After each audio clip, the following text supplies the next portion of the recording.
Alhamdulillah, takriban sahii karibu mwezi wa malizika, tumepata wageni hapa kutoka Public Health Account Government na serikali kuu wanakuja kupima watu pressure na sukari na temperature.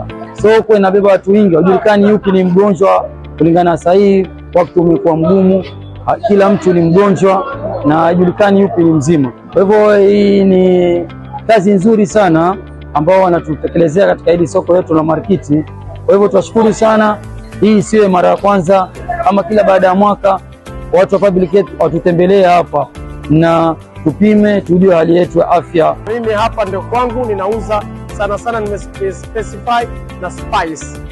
Tunashukuru sana kwa CHP kwa kuja hapa kazini kwetu kutuangalia sisi afya zetu za hali zetu. Hivi tushajijua vipi tuko. Hatakuwa haina haja ya sisi kwenda hospitali. Wamekuja hapa wakatupima na tukazijua sisi hali zetu. Kwa hivyo CHP desk, the services that tunapeana, kuna kupima pressure, sukari, uzito wa mwili, joto, na pia tumewasaidia kuwapatia referrals kwenda facility ya Kadarboy, na pia tumewasaidia kufanya SHA registration kwa wale ambao hawakufanya, na tunawaelimisha. Tume-identify some points for community ambayo tuko na Marikiti, tuko na Tijara, tuko na 11 House, tuko na Swahili Port CHP desk and Huduma Center CHP desk.